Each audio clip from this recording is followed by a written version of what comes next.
Welcome inside Black and Gold, where all the cool kids hang out. Steve Geller along with Jeff Nowak. Another 2-0 edition as we get ready for week 3 in Lambeau Field. But we won't have a frozen tundra, luckily for the Black and Gold and for Jeff, who will be heading out there Saturday. Yes, it'll be just a tundra, not a frozen tundra. tundra. A thawed-out grass tundra. So David Bakhtiari will be happy. And yes, No so we're going to get complaints. You know, I've been getting into people with Twitter, with people on Twitter all week since the game ended. They're all unhappy that Taysom Hill was used too little, but somehow too much at the same time. They're annoyed that Pete Carmichael has called too many shot plays, but also not enough at the same time. It's fascinating. So, you know, I didn't have time to go through a full film review this week, but I did get through some of the plays, particularly, you know, those plays, because I was curious, you know, the one play in particular that people, I sound like Charles Barkley right there, in particular, that people were annoyed with was a 3rd and 2 play late in the game where they took a shot play to Rashid Shaheed to Chris Olave. And so I looked at it and I'm going to explain to you why it was the right call, you know, first off. And we're going to get into a little bit more. We talked to Carr yesterday. So he talked about that as well. We're going to hear from that. We're going to talk about Taysom Hill. Second segment, we're going to bring in Steve Sparky Fifer from 1250 AM, The Fan in Milwaukee. He also hosts Curd and Long, a podcast that I was on yesterday. So if you want to see a cameo from my cat, because she interrupted the recording, go check that out. The video is also on Twitter if you wanted to do that. And then in the final segment, we're going to hear from Deuce McAllister. He had some interesting takeaways on what he expects from Kendre Miller and the blocking in general, because run blocking is going to be a huge question. So we're going to get into all that. But first things first, I want to play you a clip from Derek Carr, because this is when people complain, well, why don't they run more shot plays? It worked twice. Why didn't they run it 3 times? Why didn't they run it 4 times? And it's like, it doesn't work like that. You set them up and you hit them, and sometimes they don't work, and then people complain that they don't work. Anyway, so let's hear this clip first, and then we'll get into some more. But here's that. Is there, if it worked at the end, is it something you maybe talked about, maybe we should do it sooner, or is that just not how it works? You know, what's so funny is, you know, we hit Mike on a go ball. You know, we hit Chris on a go ball. And the same question, how come we can't have Rashid on? It's like, bro, we just threw 2, you know, like they're not going to give you 30 of them. You know, you got to, there's a lot that goes into it and a lot that's set up. You know, we threw a couple quick games, you know, just trying to feed that a little bit, you know, feed it in the 3rd quarter, feed it in a little bit early in the 4th, boom, boom, boom. Trying to just keep just telling them, hey, and then all of a sudden, boom, it's like perfect timing. There's a flow when you're a play caller that you just can't just rush something, right? And I thought he caught it at the perfect time. Another blitz, right? Pick up, great job by the offensive line, and it allowed us to hit that shot. So, yeah, I mean, Hail Marys, I mean, we saw the Broncos throw a Hail Mary. We should just do that every time, you know? Like, it just doesn't work that way. It doesn't. But you know, here's the thing. Like, Pete Carmichael, for whatever reason, when the offense doesn't go well, it's easy to blame Pete Carmichael, because people are just trained to say, well, bad play call. It didn't work, so it's a bad play call. I have to tell you, you know, going through that film and kind of like you dissect the decision making and you look at a lot of the motion, a lot of what this offense has done. Pete Carmichael has called 2 very good football games. Were they perfect? No, they're never going to be perfect. But like when you look at what was happening last year and a lot of the complaints, the only complaint I still have is there's no screen passes, or there's not enough. But I want those screens to go to Alvin anyway. Yeah. So like, I mean, it's hard to complain too much that he's not throwing enough screen passes to Jamal Williams. They have tried, they haven't worked. And so like, before we go into anything else, I need people to understand, like, Pete Carmichael is not the reason this offense has struggled. It's the protection and it's the execution. And like, guys, he's an easy punching bag because he's just this quiet ho-hum fellow who's been around forever and says, I think this a lot, but he's called 2 very good games. I need people to understand that. Well, I think Saints fans are spoiled, obviously, from those heydays with, you know, Drew Brees, Sean Payton, when the offense was really humming and going along and they were putting up 28, 30, 35 points easily a game. And it's just not like that right now. Obviously, we've seen this is a strong defensive ball club. But to your point with the play calling, it is amazing how many at-home, you know, coordinators there are. I think that the offensive struggles early on that we've seen, definitely the offensive line has been the biggest issue to me, not anything that what Pete Carmichael is trying to do. Yeah, and so this is the play. I'm gonna slow it down to 0.75 and play it through here. And so this is the play specifically. I had multiple people bring this play up to me on YouTube, on Twitter, and they said 3rd and 2 at the Panthers 40-yard line, give or take. I think it might have been the 42.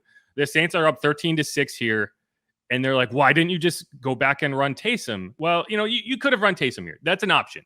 Taysom had been effective in this game, sure. But the question is, was it a good play call? And what I need people to understand is, like, this is prime shot play territory. When you are in short yardage and they're going to bring a blitz and you can max protect, you can have enough blockers to pick up their blitzers. And so I'm going to show you right here on the end zone view. Look. So you have 7 guys who are going to stay in, 6.5 if you count Juwan Johnson. He's going to chip number 50 on the left side to help out Trevor Penning, and then he's going to leak out. But so you have 6 guys blocking 6 guys. You have the numbers advantage, and you have Trevor Penning getting help from Juwan Johnson. When you are a play caller and you max protect against a heavy blitz, against a 6-man pressure, you won. That's what you want. That's the point of max protecting. If they blitz and you pick it up, big win for the offense. That means that you called the right play at the right time. What you don't want to do is put Taysom Hill in there. And so not only are they rushing 6, they're rushing 7. They know exactly what you're going to do. Because here's the thing. If you put in Taysom Hill, the right play would be for Taysom Hill to throw. And so are you putting Taysom Hill in there just to throw this same route that Derek Carr was unable to throw to Chris Olave? No. So first of all, like, it's the right call. You could say you could be a little more conservative. Maybe you try to pound it down their throat. But we saw in the first half, the Saints tried to run Taysom Hill on the goal line, and the Panthers picked it up. The Panthers' strength is their front. And now you look at what this does to the defense, right? So there is 1 safety back. You have 6 men coming. It's man-to-man across the board. The safety in the back, you can see he's opened up to Michael Thomas's side. You have Michael Thomas running a go. You have Chris Olave running a 7. So he's going to the corner. So he's putting this safety in conflict, and that's what you want to do against the middle closed look, which is what this is. You put the safety in conflict. You force him to either cover one or none. He can sit in the middle of the field and lose leverage on both, or he can cheat over to one side. And what he's doing is he's opened up to Mike Thomas' side so he can try to make it over there, and he's cheating toward Chris Olave's side. Well, he's not flipping his hips and getting to Chris Olave if the ball goes there. The issue is Derek Carr doesn't have an ounce of time to throw the ball. And if you want to make a criticism, it's that, well, they hadn't been protecting well all game, so why would you assume they could protect here? And fine, but if I'm a play caller, I am trusting my guys, and maybe that's his fault, is that he trusted the protection to hold up, and it didn't. And you can see, like, when does Derek Carr throw this ball? He doesn't have time. It's a slow developing route, and there's pressure immediately. He tries to step up. If he has time to throw it, and we'll see it again from the sideline angle, if he has time to throw it, Chris Olave, watch Chris Olave at the top. He breaks in. He has that inside stem. He goes outside. He's got a step. He's open. If Derek Carr has any time to throw this ball, he's probably walking into the end zone, and you ice that game one drive earlier. People complained, it's like, well, the Panthers got the ball back and they scored on the next drive. Well, it's not Pete Carmichael's fault that Lou Hedley boomed that ball into the end zone in prime position to pin them inside the 5. Right? Like that's what you're hoping for. It's like, worst case scenario, we get to punt from the 50 and they should have, the ball inside the 20 minimum, hopefully inside the 10. He booms into the end zone. They go down and they kick a field goal, and the Saints come back. And here's the thing. The part of it that annoys the heck out of me is the next drive. You know what the Saints did in virtually the same part of the field? A 2nd and 12, which is not a deep shot down, which is a down that they're expecting you to run on and try to make it a 3rd and manageable. They ran a double move to Chris Olave. That time the protection held up, and I don't hear anyone complaining about that play, right? So if your only criticism of the play call is that it didn't work, then you're doing it wrong, because the right play call isn't bad because it fails, right? Like, you can call a perfect play, and if the execution does not happen the way it didn't on this play, that doesn't mean it was the wrong play call. that means the execution didn't work. So, like, again, it's like you could have, I had someone say, well, they could have put Rashid in motion and then take the linebacker with him and whatever. Yeah, but it's like, that's not a guarantee of success either. So I like the aggressive play calling, and this is the exact type of play calling that has allowed the Saints to put the game away on offense. 3rd and 6 against the Titans in a situation where the conservative route would have been run it, force them to use that timeout. They send Rashid on and go, and they hit him, and they put that game away. In this game, 2nd and 12, the conservative route would have been, okay, make this 3rd and manageable. Instead, they run a double move and hit Rashid, put the game away effectively. They scored to go up 10. The Panthers did come down and score a touchdown, but it was too little too late. So, like, if your criticism is based on the success of the play and not the context and whether it was the right idea at the time, then you're not evaluating the play calling. You're just finding a familiar punching bag in Pete Carmichael. But the funniest part is that I also have people telling me they ran Taysom Hill too much and it took David Carr out of rhythm, the guy who threw 36 passes on the game. It's just so funny to me. Anyway, that play I thought was funny because I think this is the exact right play call. And what the issue isn't Pete Carmichael. The issue is 7 blockers could not handle 6 rushers. Right. And the issue there was in the fact that Derek Carr was out of rhythm. It was the fact that the offensive line just didn't hold up kind of thing. And I like the aggressive nature too, just because you had seen this Panthers offense not being able to do anything against the Saints defense, had really dominated that game. So yeah, be aggressive, throw your shot down the field, hopefully, get a completion. If not, you punt it. Hopefully, you end up with the better field position and force them to drive longer down the field. That part didn't work out. And you're up 7, and you haven't allowed a touchdown on this season yet. Yeah, and that's something we mentioned, though, too, with, Headley has to be better. That was one of our guys that was down in the 3 up, 3 down segment we did the last podcast. Yeah, and like situationally, to me, it's different if you were at the 32 and you are in field goal range, and if you run that Taysom Hill play and it doesn't work and you lose a yard or two, you're kicking the field goal anyway. Here, you're punting if you don't get that. Even if the people are like, well, you could run 4 down territory. We know how the Saints team operates. They're not going for it up 7. Analytics would probably tell you yes. And I think this team is not analytically inclined enough on offense. I agree with that. But I don't think the Saints are going for it on 4th and 2 at the Panthers 42. Again, knowing that you are up 7 and your defense has not allowed a touchdown yet on the season. Like, you're going to trust your defense there. So if you're in field goal range and you can get it, then and you're risking a sack that would knock you out of field goal range, then sure. In this case, a sack just puts you further out of field goal range. So, like, you're not kicking it from the 42 or the 41. That's just not happening. You're not giving Blake Grupe a 60-yard attempt in this situation and risking giving them the ball back in prime field position when the only thing you can do wrong is not allow your top defense to close out this game for you. So yeah, I just think I was very critical of Pete Carmichael in the play calling last year. I think that he hit all the right notes in this game. They've made really good adjustments. The protection has improved throughout the course of the game. They've been more effective in the second half. Derek Carr's been better. So, like, there are things to complain about with this offense and how it's been operating. I think James Hurst, there's a serious conversation that needs to be had about putting Andres Pete back in that starting role, because I think him starting a guard has not been, I'm more worried about James Hurst at guard right now than I am with Trevor Penning at left tackle. And so, like, stuff like that, like, yeah, that's fair game to me. But the play calling, I have no issue with. No, and I think right now a big concern or an issue has just been the running back rotation, the depth there, just because of suspensions and injuries. Now it's going to be interesting going into this week. Obviously, hopefully Miller makes his debut. We get to see him in Lambeau. All things look on track for that.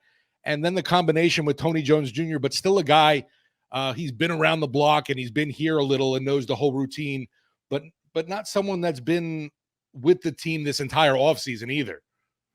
No, and I agree with that. And we're going to get more into Kendre and Tony in the last segment. So let's focus more on Taysom Hill in the run game right now, because he's obviously, he might be a bigger part of the run game than either of those guys. And he was in this game, right? He had 75 yards on 9 carries. Not all of them were from the quarterback position. He got a toss. He took at least one handoff from Derek Carr. And that's just situations that he's not necessarily used to. And I think that's why you're tossing him the ball like that, right? Right. Deuce mentioned this on the broadcast. One of the reasons you toss him the ball is because that's how he's used to receiving the ball. He's not used to taking the handoff. He's used to having the ball at the mesh point, not receiving the ball at the mesh point. And I think that's something that you don't want to risk in the course of a game and have a terrible fumble because it's just something he's not used to do. So instead, what do you do? Toss him the ball. That's just how he's used to receiving it.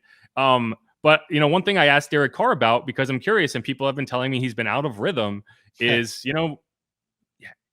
he's probably never come off the field that many times in his life. Not in high school, not in college, definitely not with the Raiders, although they did use Marcus Mariota in some ways as that guy, but not, maybe he didn't have 9 snaps all season that he came off for with Mariota. He had 9 snaps in this game that he came off with for Taysom Hill. But I did want to get his answer on that. So here's what he had to say. Is that an adjustment? That seems like something that probably haven't done a lot throughout your career, is come off during a series, come back on. Yeah. Well, I knew coming here that was a part of it, and we talked about that from the get-go. I was like, that has been a complete advantage here when Drew was here. That was such an advantage to have an extra hat in the run game with your quarterback running the ball the way that he can. He's a powerful, speedy runner, and I knew that coming in. And so that wasn't like, I guess my mindset was already made up, back then, that I knew that was part of it. And I'm great with it because it helps the team win. He's unbelievable. I think we all know that, and especially when Jamal goes down, that part of the game obviously elevates because during the game we have one running back left, so he has to play. He's our second, runner at that point. And so that part of it, it happened to, take off more for certain reasons. And he's a guy that can go in there. He's started games at quarterback. He's played running back. He's played receiver. He's played the slot. He's played tight end. He's played F tight end. He's played the wing. He plays fullback. He plays special. It's really unbelievable what he's able to do. So coming in, I knew what he was capable of. And like I said, I've always said, man, I came here to win. And if that's helping us win, keep doing it. I think in the past, Taysom has told us that he was not allowed to throw the ball to Drew under any circumstances. Does that rule apply to you too? No, I keep talking to him. You saw me down there on the goal line, huh? That was totally not planned. I don't think the run was supposed to come to me, but I was like, I'm telling him, like, I'm ready at all times. We used to have one with the Raiders, like in practice, where Marcus would throw it to me in practice and group. They'd be like, "Don't you throw it to him," But I'm always in Taysom's ear. I'm like, "Bro, I promise you, you give me the opportunity, I'm going to catch the ball." And so I don't think he's being told behind the scenes to throw it to me, but we'll see. Does that sound like a guy who's worried about coming off the field for 9 snaps? Because it sounds like a guy just like Drew Brees. I don't care whatever it takes. I just want to win, and this gives us that opportunity, that advantage. I'm all about it. Right, and like I was talking to Sparky about this on his podcast, and it's like, that's weird. I don't know how many teams would take their quarterback off the field, and isn't that an issue? And it's like, yeah, but what are you really losing anything from the quarterback coming out on plays that he's going to be handing the ball off anyway? Like, right. What's that rhythm you're looking for? And sure, maybe he goes in and he checks it to a pass at the line, and he throws it. Again, Derek Carr threw the ball 36 times in this game, in a low-scoring game, a game where they didn't run great offense in the first half, and they weren't effective. And he said he and Rashid and the receivers were moving a little too fast. So like, he's not worried about that rhythm, but I did think it was funny. So like, I asked Taysom, I want to say it was 2020. It was a Zoom interview. It was after the Bucks game where they just beat the bricks off them. And I was like, I saw you pump fake to Drew. And his answer was, and I was like, is that even like a possibility that you could ever throw him a ball? And he was like, no. They told me explicitly that I am not allowed to throw Drew the ball. And I don't know, maybe that's not true anymore. We saw, in the week 1, they didn't run any plays where Derek stayed on the field, right? They were all Taysom with 10 players who could block. And in this game, they did have a couple where Derek stayed on the field. And you ask, well, what's the point if the whole idea is you get an extra blocker? Well, those are the misdirection plays. Those are the plays where you want to catch them in the wrong personnel because Derek's on the field. So you can't run this heavy personnel out there and say, well, we're 90% sure he's going to run it anyway. So if he beats us with his arm, whatever. When he's in the personnel, but there's also a quarterback, that means that they have to at least account for the fact that maybe he lines up at wide receiver. Maybe he's a tight end. Maybe, so it forces them to be a little bit lighter in the box. I doubt that it's going to be something they run unless it's like, a very specific opportunity where it makes sense. But if you see teams just completely ignoring Derek Carr over there, and all it is a pitch and catch to the end zone with him standing by himself, why the heck not, right? You got to be careful because I don't want him taking hits. But if you get to a point where a team is just ignoring him completely and you're in the red zone, I could see it happen. That's all I'm going to say. Yeah, it could be something like a Philly special kind of type of play kind of thing. I could see, Carr in the end zone, but definitely nothing where he's going to have to get yak after the catch to sprint in. Right. The Bucks ran a play like that in Germany last year, and Tom Brady slipped and fell, and was like, but it was like they're at the 40-yard line. Like it was like, what's the best case scenario here, guys? That is a dumb thing to do, Byron.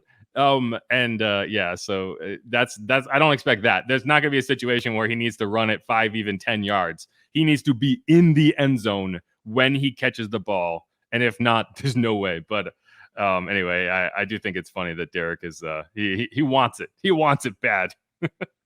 Yeah, I don't know if he has ever caught a ball in his career. I know beforehand Drew had in San Diego though / Los Angeles, but it was San Diego obviously at the time when Drew was there. Breeze never caught a ball though when he was with the Saints. If Derek has caught a pass, it was a play where the ball got batted and he threw and caught the pass, right? That's the only way I can imagine him catching a pass. But like CJ Stroud, his first career NFL pass or completion was to himself, which is kind of funny. That would be a fun trivia note someday. Yeah, for sure. But yeah, that's all I had on Taysom and the offense in general. I just think, again, I like the way it's operated, and you have to understand there's a lot of things working against this offense right now. You don't have Alvin Kamara. The pass protection has not been good, and I had people like, well, the execution is on the offensive coordinator too, and it's like, sure, maybe you could say that, but not the play calling. The play calling has nothing to do with the execution. The play calling is, you can't play scared. You can't call plays scared, and I think that's what they were doing last year. And if the alternative to that is you maybe get a little too aggressive at points, I'm fine with that. I am fine with that because you have the weapons to do it. And the protection. Pete Carmichael never played offensive line. He's not out there coaching up James Hurst on his footwork. That's Doug Marrone. And I have some criticism for Doug Marrone. Like, this offensive line's got to be better. And he's supposed that, he's a guy who's been here for 2 years now. It can't be like this. So hopefully that does improve and you can get there. But again, it's like, if all you're doing is using Pete Carmichael as a punching bag, I think you're wrong. Well, at least it wasn't Saints fans or any of the Who Dat Nation that had the horrible take that I feel like our fellow Audacy podcaster Elliott Shore Parks had on Taysom Hill. That was just, I saw that tweet and I'm like, is that for real? It's so lame. It's like, come on, act like you understand anything that's going on. Like, Sparky makes a good point in that, like, if you cut Taysom Hill, who would actually go sign him? And the answer is the Broncos. But absolutely, that's only because of Sean Payton. And yes, it's a part of the offense that does not get replicated elsewhere. But that's what makes it effective, because teams aren't used to seeing it, right? Like, contrarian offense works.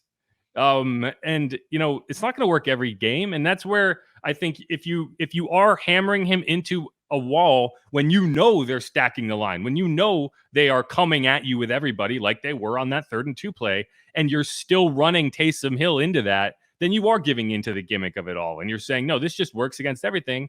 But when you're using it in a way that's like, yeah, they aren't playing in a way that's going to stop this. Let me show you a couple screen grabs before we go, because I still have funny thing is now Twitter is telling me that I should be following Elliott Shore Parks. Sure. So one of the reasons it worked, one of the reasons the Taysom Hill plays work so effectively, it's not necessarily because it's unstoppable. It's because the Panthers were playing in a way that they could not stop it. Look at this. Look at this screen grab. You see why this play worked? Because the Panthers are saying, here, Taysom. They put a sign in their front yard that said free 8 yards. And the first person who wants it, take it. Right? And it's like, yeah, if you're going to play like this and you're not going to stack the line, yeah, that's for free 8 yards. I'm taking it. And then if he breaks a tackle, who knows?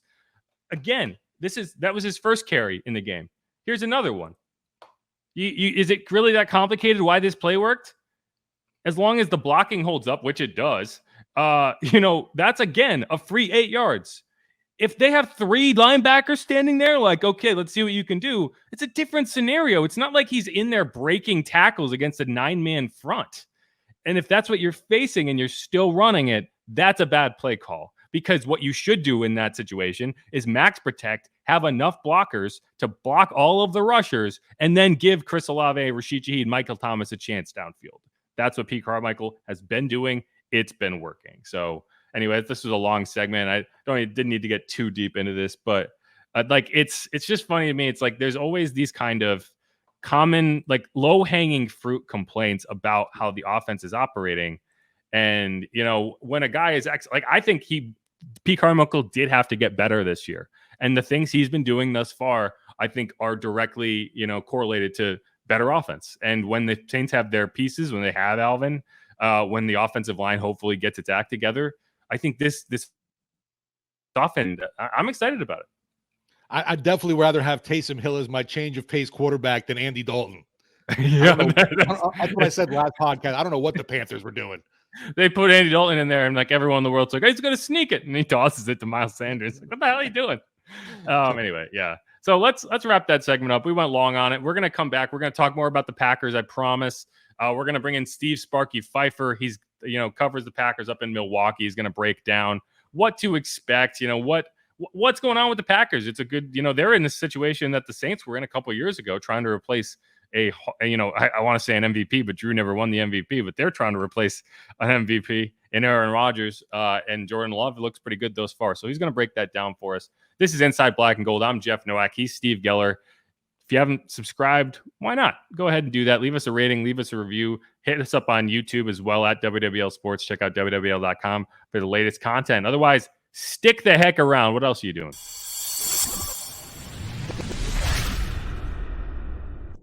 And we're back here on Inside Black and Gold. This is the Friday edition, which means it is the preview edition for the Saints Week 3 matchup. Saints-Packers, noon Central at Lambeau Field. I'm Jeff Nowak, as always, alongside Steve Geller, and we are bringing in special guest Steve Sparky Fifer from 1250 AM The Fan in Milwaukee. He's a busy guy. He's also the host of the Curtain Long podcast covering the Packers. He hosts the Green and Growing podcast covering the Milwaukee Bucks. And even in his spare time, he has the Spare Time Bowling Show covering the Professional Bowling Association, the PBA. Steve, when do you sleep?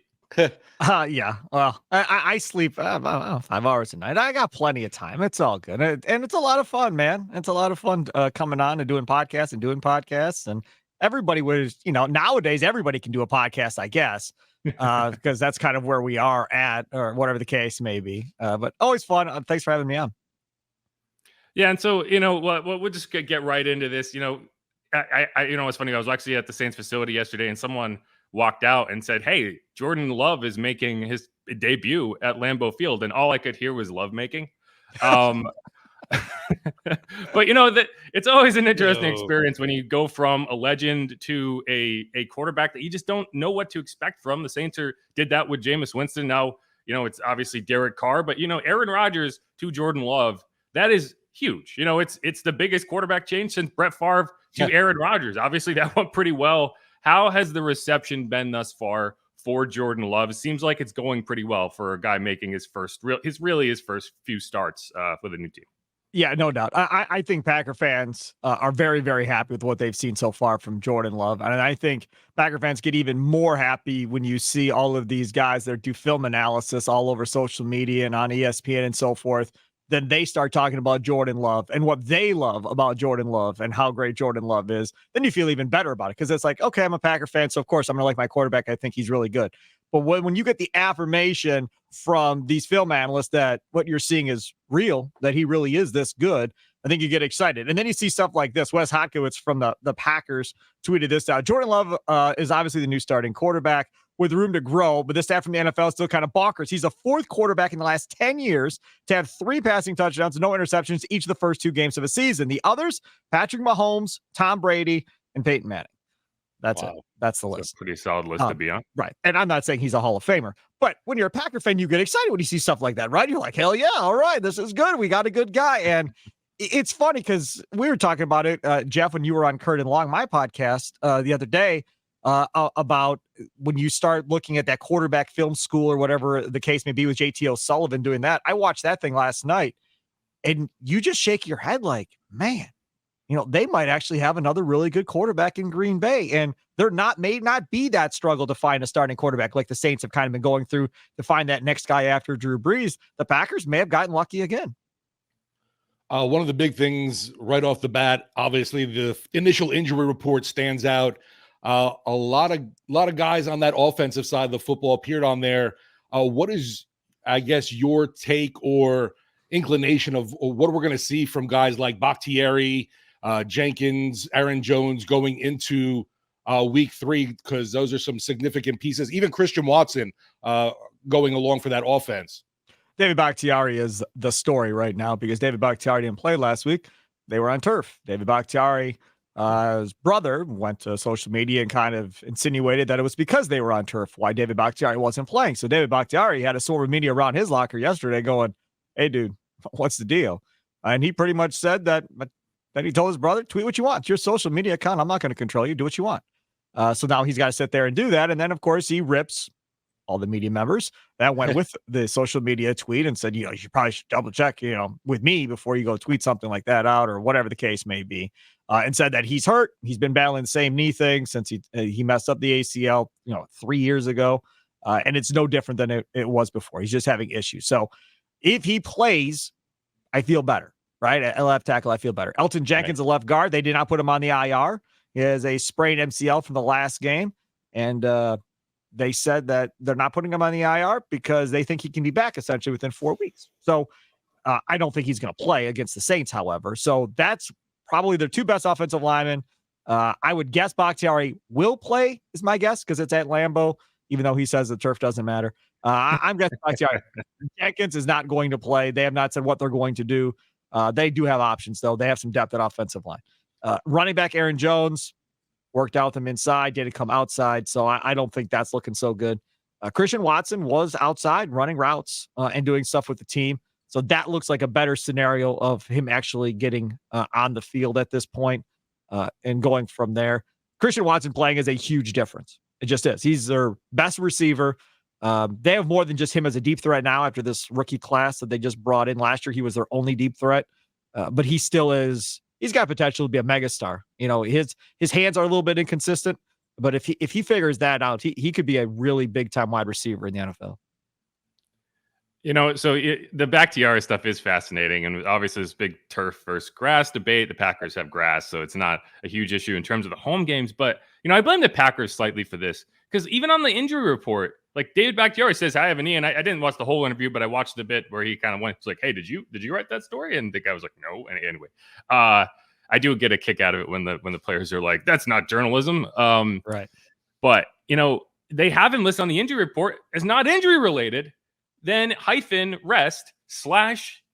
and it's like, why? If it's not injury related, then it's not injury related. But then they say he has an injury, so clearly there's something that's disconnected there in terms of he's resting and the team. Like if it was a knee injury, all you have to say is knee. They're not required to report anything else if he's dealing with a knee injury. So what is your read on that? Do you think that he's kind of being facetious there? Because to me, it's like, well, he has signed a contract, and the contract probably stipulates that he plays on all field conditions. The Raiders used to play on a goddamn baseball field. Right. What is going on there? Because something seems fishy. Well, the knee has been an issue ever since he hurt it. And there was a great story on Cheesehead TV, a website.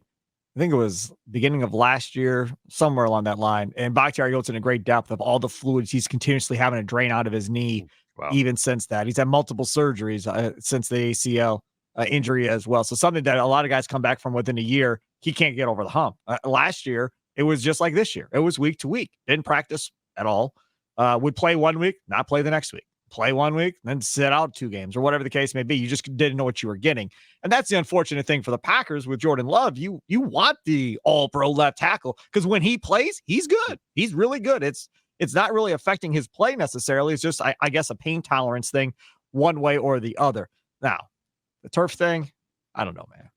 I mean, I'm not going to sit here and call David Bakhtiari a liar, but at the same point, David Bakhtiari can't exactly come out and tell everybody that he's not going to play on turf fields the rest of the year. I mean, that'd be a horrible look. Packer fans would lose their minds. Like, I understand you got hurt on a turf field and you don't want to go back through that experience. And you are like one of the most vocal guys on social media about getting rid of turf fields in the NFL.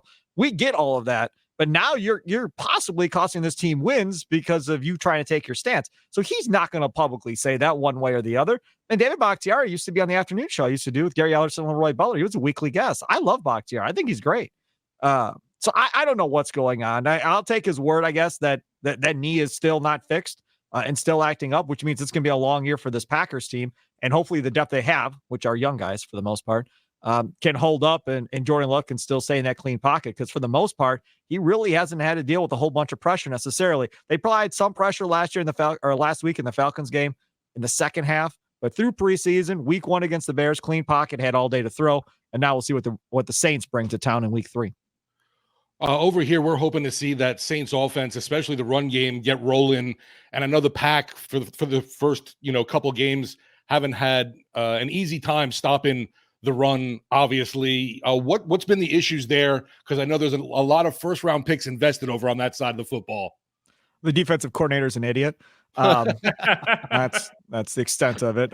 Most of the fan base wanted Joe Barry gone last year, and then Joe Barry keeps his job, and you had. Every named defensive coordinator has been in the league available to be hired this last offseason. Leslie Frazier is still out there. And you maintain with Joe Barry. Now, again, this is Matt LaFleur's guy, right? He went and brought him in. He worked with Joe Barry in the past, so this is his guy. But guys, check this out. Matt LaFleur last year, this has been going on, where things aren't going right at halftime. LaFleur goes in and tells Joe Barry, hey, I want this, this, and this fixed and changed, and this is what I want you to do. And then Joe Barry makes the change, and they go. And then Matt LaFleur tells the media after the game that, oh, yeah, I want to talk to Joe, blah, blah, blah. Right. What? So you're essentially helping to run the defense as much as you're helping to run the offense because your defense coordinator can't figure it out.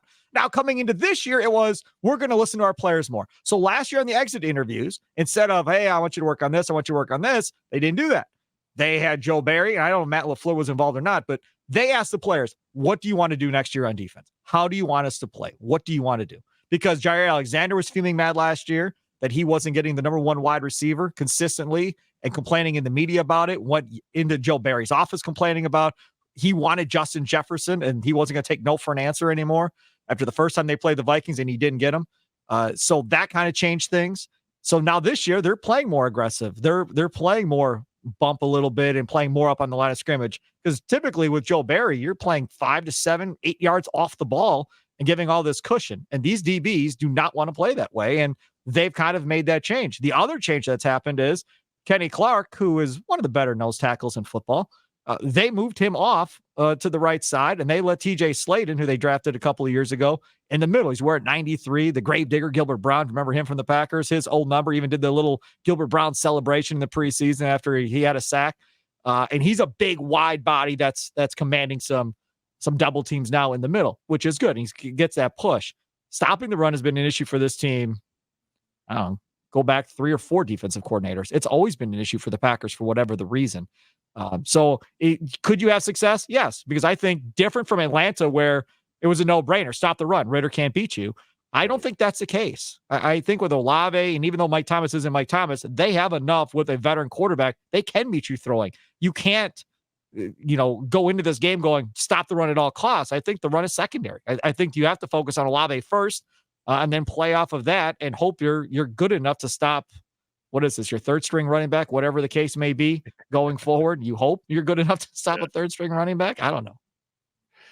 Yeah, well, we're going to talk about the whole running back situation in the final segment of this podcast. But yeah, so Kendre Miller is the rookie. No one really knows what they're going to see out of him, but he's going to make his debut. So it's going to be fascinating. You're talking about the defense. So I want you to hear Derek Carr's breakdown of the Packers defense. And I want to hear from you whether you think he's on point. So let's hear that. Green Bay, they so much talent. They fly around. Jair is one of the best players in the NFL. He's unbelievable. He was with me in Vegas for a little bit. I know the type of player and the competitor that he is. He's awesome. They got safeties that can fly. They fly around, make plays. You know, they want to come downhill and hit you. The linebackers inside, very smart players, physical players, can run also sideline to sideline. They do a good job inside. You got some young players mixed with an amazing veteran. Another one of our best players is 97. You know, Kenny Clark is an unbelievable player. You know, he can cause havoc in the run game. He can shed and get off blocks and win in the pass game, create big plays. And on the edge, they got 2 rushers that can get after it. And, you know, they present a lot of problems that way. And so they got a young kid that they drafted there too. Whether he's in or not, don't know. But, you know, they've assembled a lot of talent. And Green Bay's been really good at doing that over the years. It's just assembling talent and putting it all together with a great scheme. You know, they can go in and create a lot of havoc for you as a quarterback and in a run game, offensive line.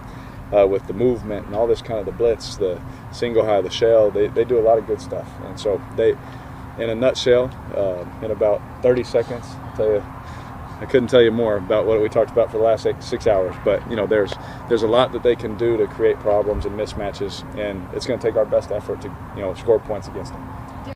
Yeah, I think you mentioned all the talent. I think it's 8 first-round picks on this defense. Like it is studded with players. Yeah, and the safeties, that's not true. No, they're not good.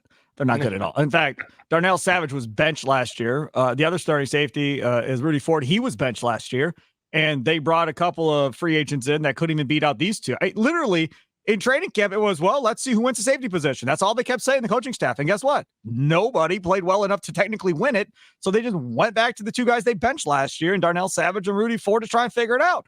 They're not good at safety. They're horrible at safety.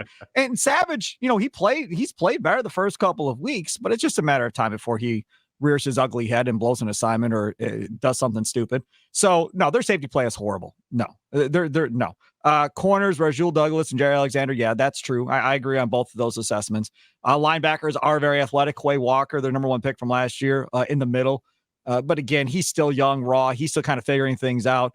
When he stops thinking and starts playing, he's going to be an absolute beast, because the dude is just a stud athletically. When he played at Georgia, you can see that. Devontae Wyatt, the defensive lineman from Georgia, he's played well, better this year than he did last year too, that they drafted him last year. Then Lucas Van Ness is who he's talking about, the kid out of Iowa who got hurt the last game, but he practiced on Wednesday. So he should be good to go, I would assume. He had an elbow issue, I think it was. And then, of course, Preston Smith's getting a little bit older, but he's still semi-consistent. And Rashawn Gary's a beast. I don't think he gets talked enough about. He will by the end of the year if he can stay healthy. He's coming off that knee injury from last year. And he's looked really good in 2 weeks too. So they'll be able to get some pressure on the quarterback. I'm assuming, I believe they'll be able to get pressure on Derek Carr. The question will be really at the end of the day is, can they have enough of a running game so they can't pin their ears back and come after Derek Carr? If they can be good enough on the ground running the football, the Saints, then I think they can move the football in the Packers. If they can't, then it might be a long day for Derek Carr. Looking at a noon start, Lambeau Field, what is the home crowd going to be like? I know typically for Saints games, the tailgating and pregame takes a little while, obviously, folks to get revved up. I guess you could say liquored up for the games too. Just how like wild and frothing is that Packers faithful for that early start? Do they show up pretty good for the noon games, or does it take a while to get things going? Because I know, like I said, in the Superdome, sometimes those noon starts, it takes a little bit for the Who Dat Nation to get revved up. No, they'll be drunk. No, no. Day drinking in Wisconsin. People had a Bloody Mary at 7 a.m. Get ready, pregame. People here, they start drinking at pregame at home, and then they go to have the actual party when they get there to tailgate. Oh no, alcohol in Wisconsinites. No, they're two in the same. That's our legit. problem is I know everyone's drinking early too. It's just the fact that them showing up to the stadium for kickoff on time, even with the Who Dat chant that we have for every pregame. Sure, it just seems a while for folks to filter in for those nooners. Look at Badger games at Camp Randall. It's been an ongoing problem forever. Those students are doing beer bongs off the second floor of the houses they're renting and everything else leading up to the game. They don't come into the game until end of first quarter. And Luke Fickell's like, well, how do we fix it? Oh, so they gave away free bucket hats, I think, trying to get them in to the students. So they were there by kickoff, and they're trying to figure. But again, even the college students, they're drinking and partying before they even get to the Badger game. So I mean, the Packer fans will be loud. I mean, they'll be into it. The ongoing struggle that Matt LaFleur has had for the last couple of years, and he's voiced his displeasure about this is Packer fans, for as smart as everybody thinks we are, not so much. I mean, just cheering at the right time. Like when you're on offense, shut up. Like you do not need to be loud when we're on offense. Or how about doing the wave when we're on offense and doing stuff like that? It's mind-boggling. And it was happening in preseason again. It was the exact same thing that we saw last year happening in the regular season. That has to be fixed. And I don't know how they fix it. I mean, they've tried stuff on the Jumbotron. They have a brand gigantic new Jumbotron now at Lambeau. That's, I don't know if it's the biggest or one of the biggest in professional football that they added this year. But yeah, they're going to be loud one way or the other. And it's nice outside, so everybody won't be freezing, which means they can drink even longer. So yeah, it'll be fun. Yeah, I was excited when the schedule came out and I saw this in week 3 and not week even 13. Because, it's like I'm probably going to be cold up there. Like, what's the temperature in Green Bay right now? Oh, I don't know. It's supposed to be like 75, 76 today. So it'll probably be in the 70s, I would assume, for the game. I haven't looked that far ahead, but what is it when 70s. You wake up in the morning? That's the question. 50s. I think it's like 56 this morning. I'm going to have to unpack clothing to bring with me that I have not worn in 8 months just for that. Sure, I am not prepared a light for jacket. A light jacket in the morning. That's all you need. I mean, if you experience cold, Jeff, you could come crash by me come February when it's like -6 when we wake up. I'll show you cold. This ain't cold, man. Right. That's that NFC Championship game in Green Bay is like I'm forever terrified of having to stand on the sidelines for that. I grew up in New England, so I know what it's like. And I remember watching that Tom Coughlin face get redder and redder and redder. I thought he was going to die on the sidelines of that game.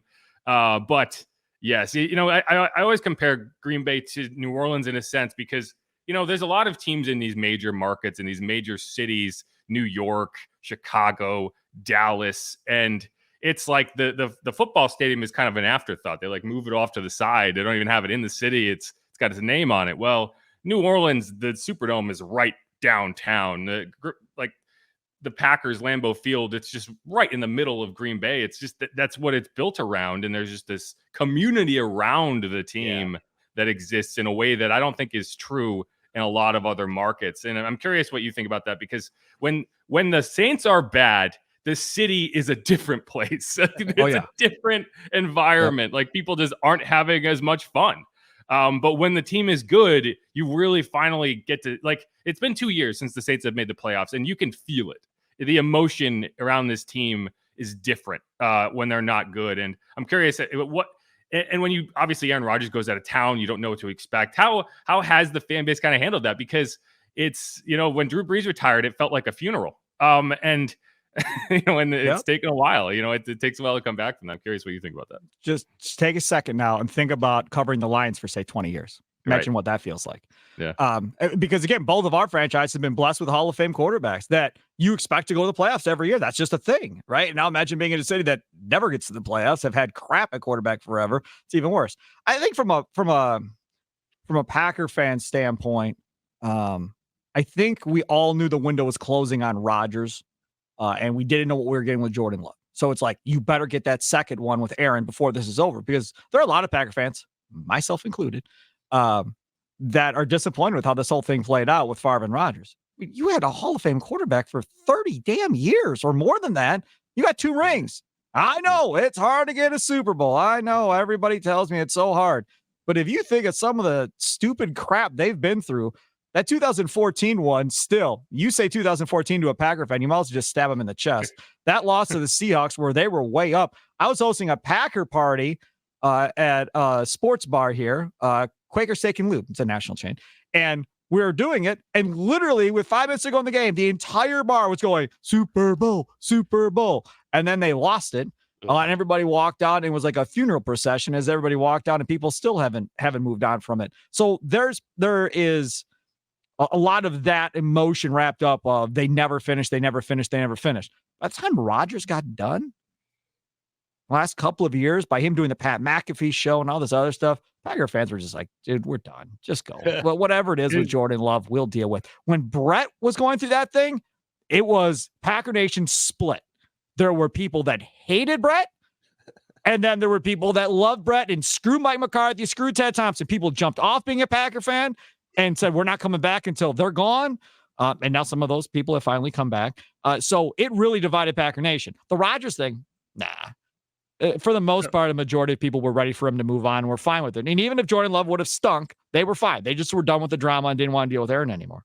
So in Chicago, there's Steve Bartman. In New Orleans, there's Bill Vinovich. Is the Green Bay version of that, is it Brandon Bostic? Oh, yeah. Yeah, maybe. I mean, you're specifically told, don't touch the ball, and then you go and touch the ball. And it's funny because he will tweet and talk about the Packers and so forth. And I think for the most part, everybody's kind of stopped going at him on social media and have moved on.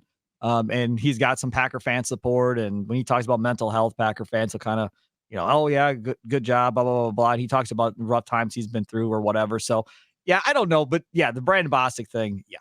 Mm-hmm. Yeah. Say that name. Everybody knows who he is. No question about it. And even if you go back to the thing about Brett Favre, I mean, some of the dumb stuff we went through with him. I mean, there was a game against the Rams. He threw, I think it was the Rams. Yeah. Aeneas Williams. He threw 6 interceptions in a playoff game. He made Aeneas Williams a Hall of Famer all by himself.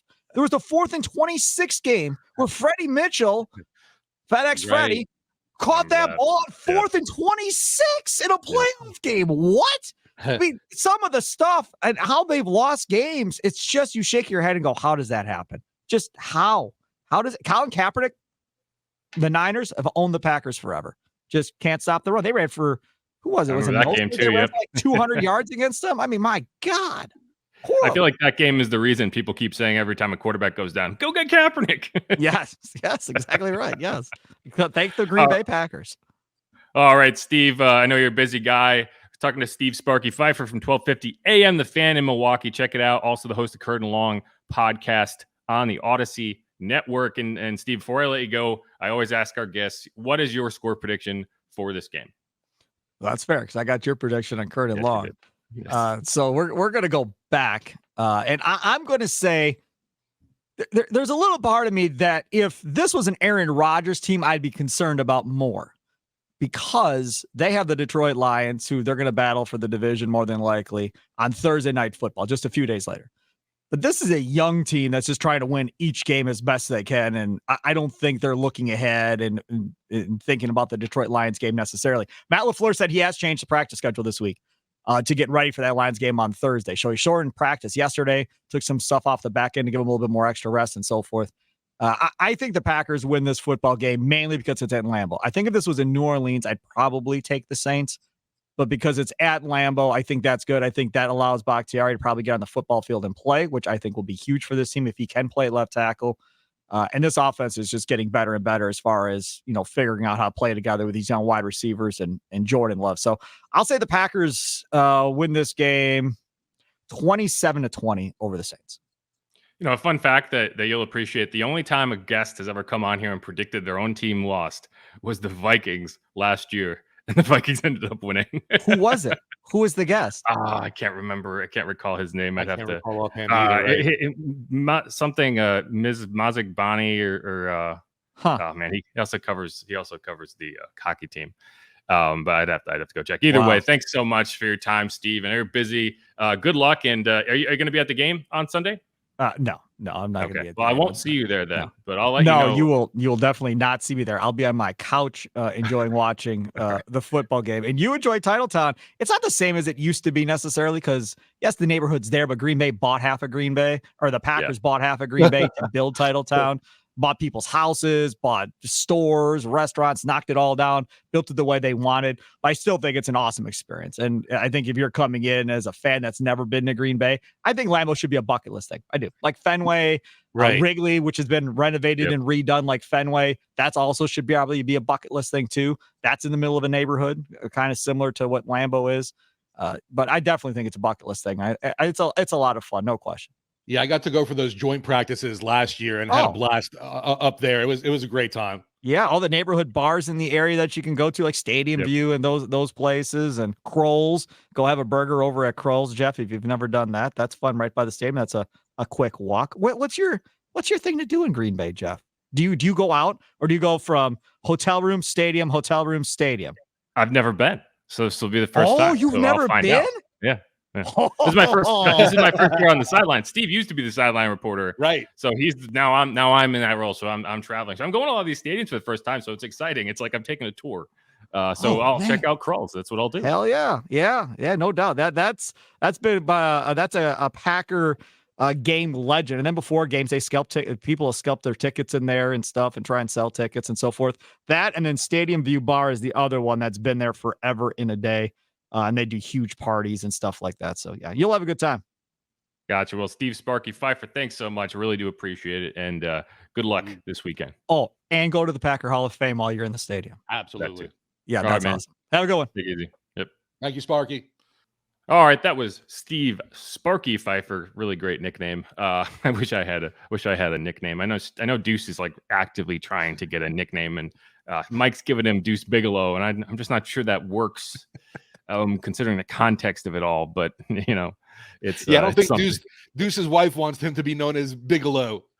It's rough. Anyway, all right, that was a long segment. We're going to come back and hit something really quick. Speaking of Deuce, we're going to get his take on Kendre Miller and what he expects to see. What are the struggle points? We're going to talk about that. So keep it locked on Inside Black and Gold, getting ready for Week 3 Saints Packers up in Lambeau. Let's do it.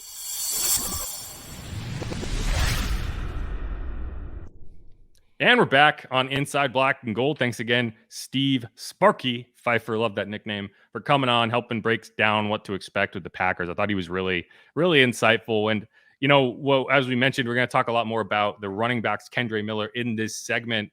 I'm curious what your take is just in general, because it's frustrating that he hasn't been able to be out there the first 2 weeks. But what I was really impressed with Kendre Miller in camp, that I wasn't sure, it was kind of a question mark. He can catch. And Jamal, I think, was struggling to have an impact in the passing game and in the run game in general. But I think Kendre is able to do things in the passing game that make him an X factor. And I think that's what stood out to me most throughout camp about him. My biggest thing going into this game for Miller is how's he going to hold up with pass protection? Because we saw Tony Jones Jr. surprisingly was really effective last game. And I think it was either Coach or Carr that ended up praising him for that. Of course you have the clip. I have the clip, yeah. Let's see, I think this is it. What did you think of Tony Jones in the run game, and even some of the times he was picking up the blitzes, keeping you clean? My favorite part was the blitzes. That's, you hear it all the time. We see these really good running backs in college that have all this production, and they don't play in the NFL. And you're like, man, what happened? It was probably blitz pickup oriented, and Tony is unbelievable. He was on it, even in the game. I'm Mike, and we're making Mike points. I'm like, hey, he's the Mike to that, and he's like, I'm good. Like, he's on it, and as a quarterback, it makes you feel good when your running back is excited about those plays, not when he just gets to score touchdowns. And so I thought it was, as many great runs as he had, downhill, hard-nosed runs as he had, I thought he did an even better job in pass protection. The stuff that Coach Gruden would always say to our running backs, and Josh Jacobs, he said, be even better without the football. Be even better. That's a challenge for all running backs. And Tony takes that challenge serious. This is my favorite play. You watch Tony in this one. Oh no, okay. These are some of Tony Jones' blocks. We'll just let it play. This is my favorite one where the guy jumps and he just says, "No, get down." But yeah, no, I think that's where when you're looking at Tony and you're looking at Kendre, why you're going to ask, why is Tony getting the bulk of the snaps? And it's because of the run blocking. It's because Tony not only got it done, he did well. Like he did a lot better than I expected. And like Derek said, it seems like he understands what he's doing. He's not just like there's two elements to run blocking. There's being able to do it physically, which a guy like Jamal Williams can, a guy like Alvin can, and a lot of these running backs can do it physically. They're built, as long as they're like, that's when you look at these undersized backs, these third down backs, and you say, okay, well, can Jerick McKinnon block? He can. He's an undersized guy that can block well. Can a guy like Deuce Vaughn, that little tiny guy on the Cowboys, can he block? I don't know. But that's only one part of it. The other part is, does he understand the finer points of it? So he's not getting baited into something that's going to allow a free rusher because he's just never seen it before. And that's the part of the game where it's like a guy who's in his fourth year and has been doing this. He's been in camp with multiple teams. He's been able to learn these offenses and learn the rush schemes and the blocking schemes. I trust him. And that's an important word, is trust. Yeah. Because if you're not getting the job done in that part of the game, you can get your quarterback killed. Because those guys are coming with a full head of steam. And if you whiff and they're just, that can end a guy's. I mean, look at Aaron Rodgers, right? His season didn't end because of turf. His season ended because of a free rusher to his backside that dragged him down. And look at Jameis, right? Like, he's running for his life, and then Devin White tracks him down from behind and end his season. So that's where you need to trust your running back to not fail in those scenarios. And that's where we're going to have to see with Kendre. I think a huge thing this week too, and we heard from Dennis Allen saying, no, they weren't looking on, the market to add a running back. And to add to that fact, they let a guy like Kirk Merritt go. So there's really, it shows me tons of confidence in Tony Jones. Yeah, I start to wonder about what was going on with Kirk Merritt, because again, we talked about this. I talked about this on, the last podcast, is like, why is Jimmy Graham there? Wouldn't you be better off with an extra running back because of exactly what happened, right? Kirk Merritt was inactive, and then they waived him, but they didn't have to waive him because they have a roster spot available. They could have held him for another week. Even if they planned to waive him, they could have just held him in Alvin Kamara's spot and then waived him to bring Alvin Kamara back. So something doesn't add up there. And so, I'm not sure, but either way, let's hear from Deuce McAllister on WWL yesterday, because he had what I think is a very good breakdown, talking to Bobby Hebert and Mike Detillier on what he needs to see from Kendre and what he saw from Kendre that maybe needs to improve. And as always, if you're talking about running backs and you got Deuce on, I don't know if there's anyone better to listen to break down that position. So here you go. Deuce, we all know we're getting looking at the running back position. I always like to pick your brain with this. That Alvin Kamara, we know, got one more game, then Alvin's will be back in the fold. But Jamal Williams now, it looks like it might be a while. Where do you think we are with Kendre Miller? Yeah, he should be good to go. I mean, unless there's just something that pops up this week in practice, he should be good to go. He had a nice workout before the game, and probably could have played this past weekend, but they wanted to have him for the rest of the season. So to make sure that he's good, give him another rest day or another couple rest days. But he should be available this week, and to be able to help a little bit with that load. And the only thing with Tony, there were one or two times that he's just got to see the blitz. Now, he had some outstanding blitz pickups. But one time I remember for sure he was going to help the center, and that wasn't his guy. Guy. And the guy that was covering him ended up triggering and coming, basically a green dog, because he saw Tony kind of helping out and picking up the center, and they ended up getting a sack off of that. Yeah, and so, just little stuff like that. I know you want to help, but if you stay back there, now that my eyes have to be able to pick up my guy, right. Because he's technically his guy. That wasn't his guy that he ended up helping on. The center was picking him up, but the guy that the center was going to or was covering Tony, the guy that was covering Tony in coverage, he saw Tony was engaged. He ended up blitzing, and he ended up picking up the sack. So just little stuff like that. Yeah, little stuff like that. Maybe, all right, we didn't go over that, but hey, look, you can't mess around when somebody's that close and covering you, because if you do, it's going to end up, costing you where now it's a sack for you. Well, Deuce, exactly like you say, people don't realize the speed of the game. You go high school, college, and the pros, and when Deuce is talking about green dog, now that linebacker says, okay, I got Tony Jones Jr. one-on-one. And he's probably expecting him. He's going to free release and run some kind of option route, a swing route, whatever. And all of a sudden, when that triggers, when he sees that he's trying to help out and going block, they freaking coming. And they bring in the heat. That's why first things first, right, Deuce? When you talk about green dog, that's that green dog. That's exactly what it was. I mean, because he's tight enough. Now, it's one thing if you see him dropping in coverage, but he's not dropping in coverage, so that tells you he's man-to-man. That tells you he is waiting on you to release. But then it's one thing to throw an elbow or a shoulder, and you help out that lineman and then release. But now you get engaged completely, and your eyes aren't on the guy that's right over you. The game moves too fast. He's humming. The game moves too fast, and now, if the quarterback isn't looking for you and you don't turn and give your numbers to the quarterback immediately, it's a sack. I mean, it's a sack, and so that's where the game completely slows down for you, where you can see it. Hey, look, I'm gonna help my guy out. I'm gonna give a little love tap to the rib, but then I'm gonna go ahead and run my little option route, just like you're talking about, because he was gonna release through the A or the B gap anyway, and that's exactly where the pressure came from. And Deuce, before we let you run, that's what you were outstanding at, and Mark Ingram. A lot of times people don't realize the importance to be of a complete running back. Alvin Kamara could do that. That's why, these young, he can run. Who I don't know if he could do that. I don't know if Kendre Miller could do that. He probably would do the same thing as fixing Tony. to find out. He probably do the same thing as Tony Jones. I mean, because it comes with reps. It comes with experience. It comes with understanding, all right, these four are accounted for. The quarterback is going there. That means the center is going there. I've got 1 to 2 here. 2 is covering the slot receiver, so that guy is going to be covering me. I can help out a little bit, but I have to be able to get out on my route as well. And so it's a check release. I'm checking, I give a little love tap, and then I'm releasing on out the way, because if you hang around, now you're going to have to end up blocking. Yeah, and I think like the finer points that Deuce is bringing up there are important, right? Like you can't help out on the center if you have a guy green dogging you. And again, what he explained there, it's like, yeah, that guy's watching you. He's keying off of what you're doing, and he sees you engaged, so he's coming and he's blitzing the quarterback.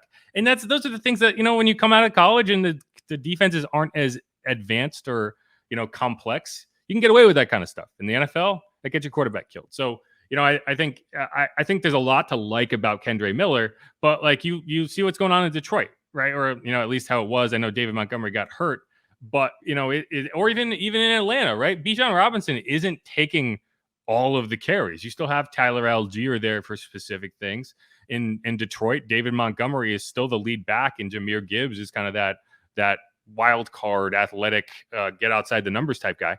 And I think that's kind of what you're going to see for a split. Maybe a little bit more extreme this week with Kendre. But you're working him in. You want him by midway through the season, by the end of the season, you're hoping that there are no more concerns, and you could give him, if Alvin has to miss a game, right?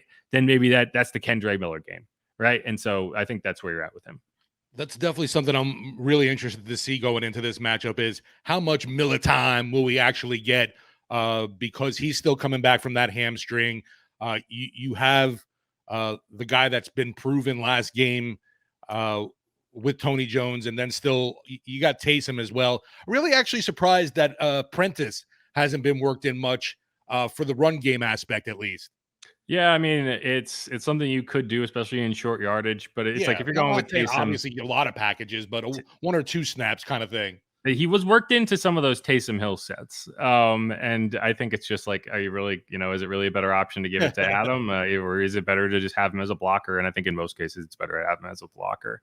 But I do have to say, you have to cut out that Miller time stuff, because Bud Light is our sponsor for the pregame show. So I don't think they're going to appreciate it if you start to normalize the Miller time nickname on the Bud Light countdown to kickoff. I'm just saying that now so that you don't hear that from the advertisers on Monday. So I'll eliminate that my clever quip there. Unless we want to try to sell a Miller time, spot to Miller Lite. I'm just saying I can see some conflict going on there if we start hammering that Miller time. I love it, but I'm thinking with my wallet instead of amen to that. All right. Well, Steve, is there anything else you want to hit before we go here?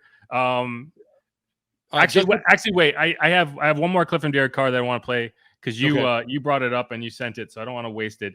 Here's Derek Carr. This isn't a video clip. This is an audio clip talking about Kendre Miller's run style. And what, I think later in the year, we're going to start to see this and we're going to be really impressed. Hopefully he can stay healthy. That's the thing with Kendre that is starting to concern me, is came in with an injury the knee injury, it reoccurred in camp. He came back from it. Then he got a hamstring. Is he going to be another injury-prone guy? It was the concern I had in coming in, and it's definitely there. So here's what we had. I just want to see that violence. I just want to see that violence that I know that he has, that he runs with. I just can't wait to see him put that on full display. And when you're a rookie running back, people are coming to find you. So hopefully he tries to go find them. And keeps that mindset, right? Keep that confidence. And so hopefully if he's out there and he gets to play, that's what I'd be looking forward to see. What he does on a game day, not just a preseason game, but a real regular season game. It'd be really interesting to watch him go. Yeah, I got all excited hearing Carr say running with the violence, and then they're coming after you as a rookie running back, and you have to go after them. So we haven't obviously seen much of that aggression yet from Miller, but he just hasn't been available. Yes, violence as a running back is nice to hear, and it's funny because you talk about Alvin. I wouldn't consider him a violent runner. I'd consider him a smooth runner. Right. I think Jamal is the more violent runner, and so I actually like that tandem. If next year you end up with Alvin and Kendre and even Jamal still around, I really like that running back room. I do. I've heard from a couple people that Jamal, it's like, well, Jamal doesn't really fit this offense, and it's like, no, he fits perfectly when he's the counter to Alvin. He's just right now it's tough, and we're gonna have to figure out without him anyway. But all right, I think that's gonna be it for us on this episode of Inside Black and Gold. Thanks again to Steve Sparky Fifer. Check his podcast out if you want to hear me on his podcast. I went on there yesterday. It's Curd and Long, and thanks to Deuce, we got some good insight from him, and obviously talked to Derek. So I thought this was a jam-packed podcast, if you will. And hope y'all enjoyed it. I'm Jeff Nowak. He's Steve Geller. You can follow him on at Steve Geller WWL, at Jeff_Nowak for myself, and the show is at Saints Pod. Check out WWL. Steve will be on there Friday and Sunday morning. Countdown to kickoff. He also hosts the pregame show to the pregame show. He's going to be on there with Charlie Long. He's got a long day, guys. He's a busy guy. We're talking football, at least. Yeah. I'm excited. We're back to noon. That was Monday. This week has been tough. This is our third podcast in 3 days. We're not a daily podcast. This isn't how it's supposed to be. But when there's Monday night game, it's like everything snap. Got to get it done. And so we got through this marathon week of podcasts, and I think it's gone pretty well. We didn't talk about it. We won't have Marcus May, so that's going to be the other thing we need to watch is who steps in there. But that's another topic for another day. Thanks everyone for listening. This is Inside Black and Ball. This is Inside Black and Gold. Who dat? Go Saints. 3-0. Here we come. You got it. All right, y'all. Peace. Be easy. There.